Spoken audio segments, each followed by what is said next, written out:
Hello बच्चों, नमस्ते। I am M के गौर, 12th क्लास फिजिक्स के इस वीडियो में एक न्यूमेरिकल सॉल्व कर रहे हैं जिसमें 3 कैपेसिटर दे रखे हैं। हर कैपेसिटर की कैपेसिटी 3 माइक्रोफैराड है।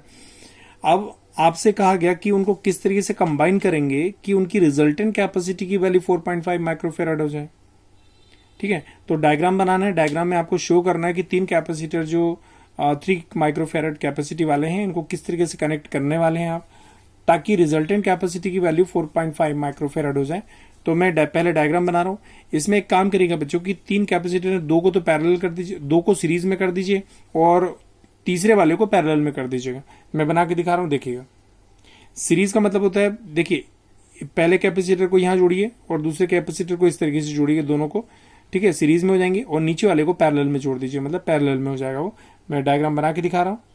देखिए बच्चों, मैंने डायग्राम बना के दिखाया, 2 को पैरेलल सीरीज में जोड़ दिया और तीसरे वाले को मैंने पैरेलल में कनेक्ट कर दिया। तो सबसे पहले C1 and C2 are connected in series form. मैं लिख के दिखा रहा हूं और इनकी रिजल्टेंट कैपेसिटी फाइंड कर रहा हूं। पहले बच्चों ने लिखा है C1 C2 are connected in series form. Series form का फॉर्मूला होता है रिजल्टेंट कैपेसिटी निकालने के लिए बच्चों, C डेस इक्वल टू V हो जाएगा 1/C1 प्लस 1/C2। ठीक है, अब C1 C2 की वैल्यू पुट कर रहा हूं यहाँ पे मैं। देखिए बच्चों, मैंने वैल्यू पुट की यहाँ पे, C1 C2 की वैल्यू पुट की। अब एलसीएम ले रहा हूँ मैं। एलसीएम आ जाएगा 3। तो बच्चों मैंने एलसीएम लिया, इसके बाद में 2/3 हो जाएगा। तो सी डेस की वैल्यू डायरेक्ट लिख रहा हूँ 3/2, और मतलब सी डेस हो जाएगा आपके पास 1.5 माइक्रोफैरड। मतलब इन दोनों की रिजल्टेंट कैपेसिटी आ गई, इन दोनों की 1.5 माइक्रोफैरड। अब ये जो 1.5 है, इसके साथ किस फॉर्म में, पैरेलल फॉर्म में है, तो वो डायग्राम बना के दिखा रहा हूँ बच्चों। देखिए मैंने डायग्राम बना दिया है यहाँ पे। सॉरी ये देखिएगा। ओके, यहाँ पर डायग्राम बनाया। ये जो रिजल्टेंट कैपेसिटी आई इन दोनों की 1.5 माइक्रोफैरड, वो नीचे वाले के साथ 3 माइक्रोफैरड के साथ पैरेलल फॉर्म में है। अब पैरेलल फॉर्म का फॉर्मूला होता है सी डेस प्लस C2। मतलब डायरेक्ट आप इनको ऐड करना पड़ेगा पैरेलल फॉर्म में रिजल्टेंट निकालने के लिए। बच्चों लिखा मैंने C1 एंड C3, यहाँ पे sorry, C1 and C3 are connected in parallel form. तो यहाँ पर रिजल्टेंट कैपेसिटी इन दोनों की फाइंड आउट करने के लिए डायरेक्ट आप उनको ऐड करते हैं, C डेस और C3 को। तो C डेस प्लस C3 को ऐड करेंगे तो रिजल्टेंट कैपेसिटी आ जाएगी। तो रिजल्टेंट कैपेसिटी हो जाएगी बच्चों, C डेस की वैल्यू 1.5 है और C3 की वैल्यू कितनी है, 3।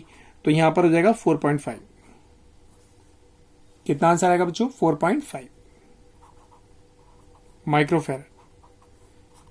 तो यही आपको वेरीफाई करना था कि आपसे पूछा गया था कि किस तरीके से कनेक्ट करोगे 3 कैपेसिटर्स हैं। देखिए ये 3 माइक्रोफेरेड, 3 माइक्रोफेरेड, 3 माइक्रोफेरेड।